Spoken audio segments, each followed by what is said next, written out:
One of my least favorite tropes in superhero media is evil Superman, and it's one that's become so popular over the last few decades. I'm not a fan of it, but it's not because I think those characters are bad. In fact, some of them are fantastic. Let me know how you guys feel about this trope down below. I'm genuinely curious if this is just a me thing. Excluding the edge factor to it, I don't like it because I think they don't work as critiques of Superman. In my opinion, WB has failed to make an accurate depiction of Superman in so long that it led to a rise in this trope. But I do believe there is one character that does a really good job of actually being an evil version of Superman, and becomes more than his trope as a result. Omni-Man from...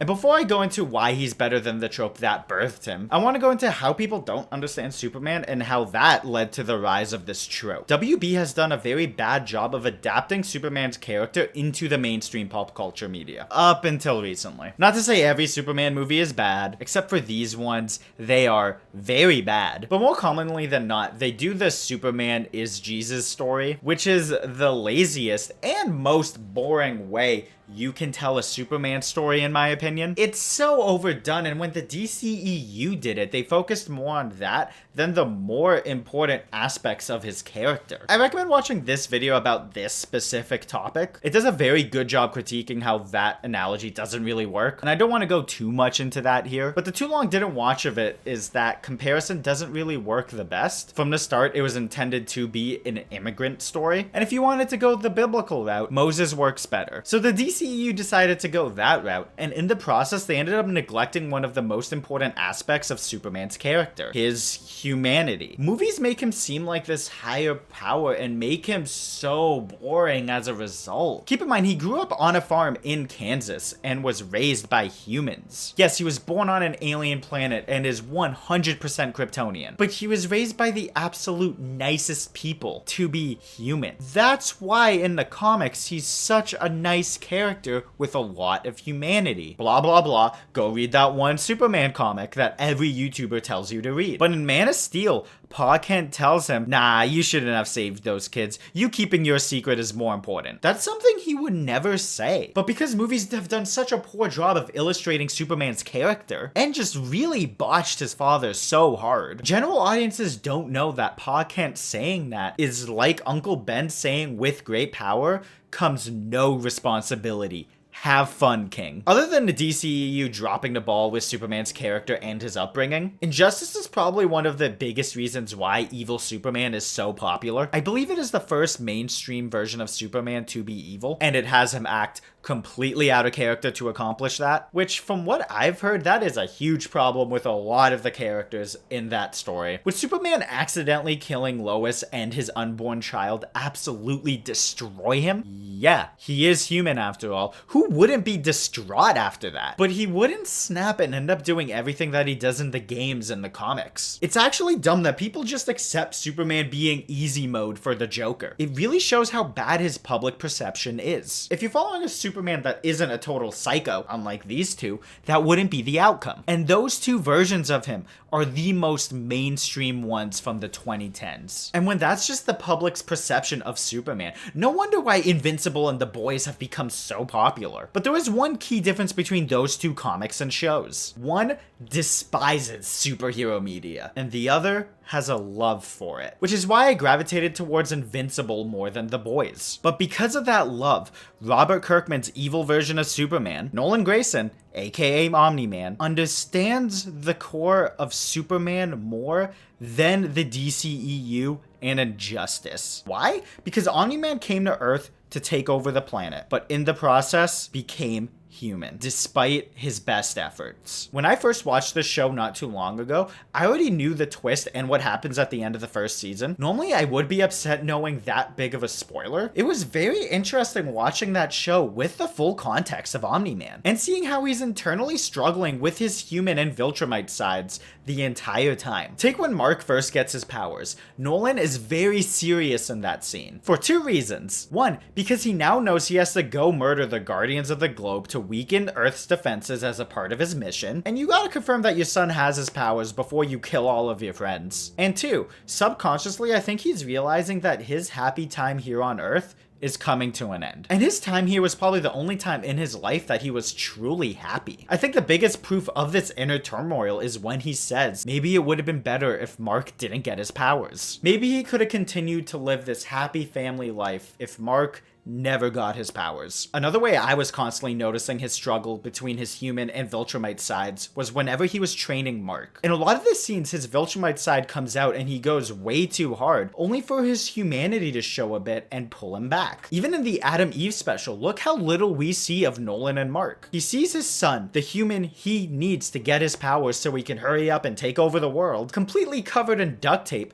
and he says that tape will be his superpowers because he doesn't have any. As Debbie leaves with duct tape, man, Nolan is furious. Viltrum values strength above all else, and seeing his son like that angers him to his core. And in that core, he does find a little bit of his humanity and comes to regret that short burst of anger. Look at everything he does through the lens of those two sides fighting inside of him. His initial reaction is always his Viltrumite side, but his humanity sneaks in shortly after. It made me love his scenes so much more, and it's why his fight with Mark at the end of season 1 is perfect. Because that entire scene is Nolan doing everything in his power to reject his humanity, only for it to get to him in the end. Like, he's clearly trying to convince Mark to his side in this scene, but it's way more than that. The subtext of this scene is Nolan trying to remind himself of his roots and convince himself that he's right. He grew up on a planet that only values strength, without any sense of family until he came to Earth. So strength became the only thing he valued in others and in life. As a result, he believes the weak don't deserve to live. So he proceeds to show Mark and remind himself how weak and valueless human lives are. His lines and actions in this scene do a great job of showing that personal and interpersonal conflict. Look what they need to do to mimic a fraction of our power, i.e., look what they need to do to deserve to exist. And even then, they are worthless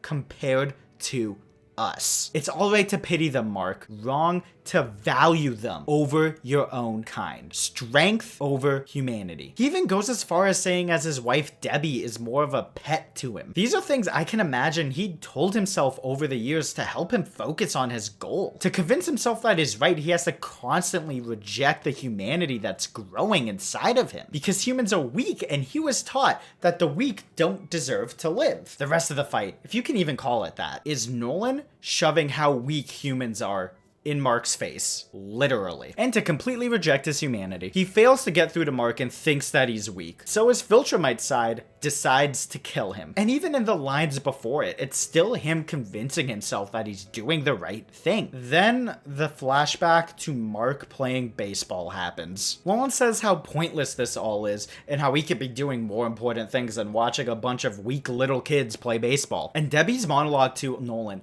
is about an aspect of humanity, the aspect that's been growing inside of Nolan his entire time on Earth. One that gives our lives value, the connection we have to our loved ones. When he feels happy, we feel happy. The weight of the world, it bogs us down. Our children remind us of the joy in life. Show us what life is all about, what human life is all about. At the end of the flashback, he feels that rush of human emotion after he holds up his son, who just absolutely crushed an inside the park home run. You can hear in his voice how proud of Mark he is.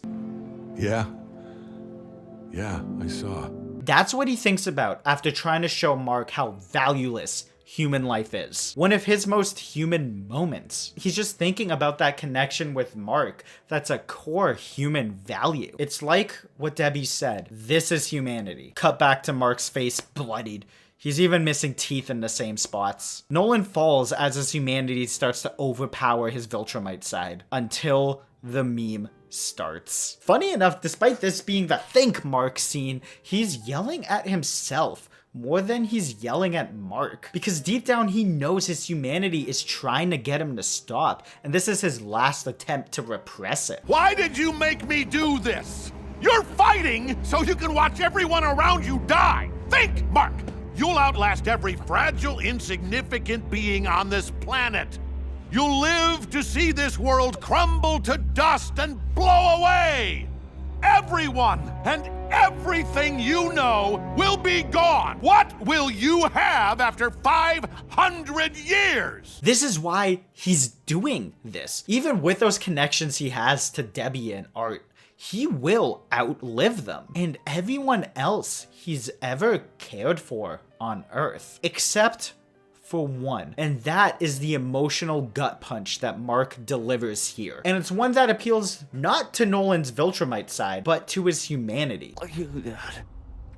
I still have you. The very human connection, the one that Debbie said is humanity, is what they'll have after 500 years. That father-son bond. And because of that line, Nolan's humanity beats his Viltrumite side for the first time, and it breaks him. He looks at his bloody hands, looks at what he did to his son, and leaves the planet crying. Nolan doesn't leave because Mark beat him up like how a Viltrumite would. He leaves because Mark appeals to his humanity like a human would. In the most powerful scene I have ever seen in superhero media. This is why Omni-Man is more than an evil Superman. The trope inherently ignores Superman's humanity because popular culture has completely ignored that aspect of the character too. Throughout the entirety of the first season, and honestly probably his whole time on Earth, Omni-Man internally fights between his Viltrumite side and his humanity. In the end,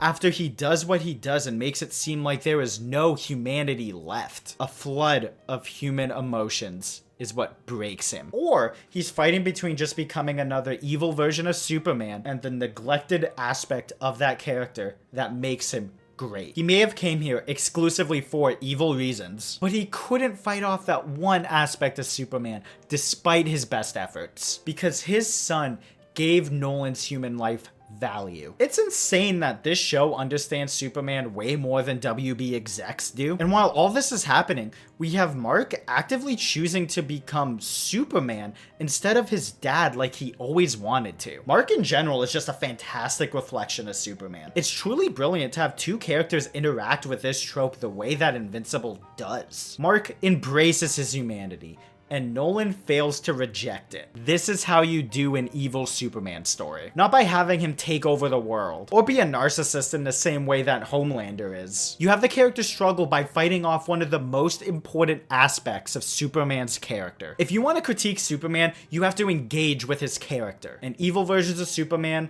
normally don't. Again, which is why I don't like the trope, except for Omni-Man. Superman is human, not Jesus. And as much as he tried to convince himself otherwise, Nolan Grayson is human. And that is why he is way more than an evil version of Superman. Do you agree? Think I'm an idiot? Comment down below. Dislike the video if it's incredibly obvious that, at least at the time of recording, I don't know how much footage from the show I'm going to be able to show, and that's why I'm not filming this on my green screen. And subscribe for more bad content. Follow me on other platforms if you want.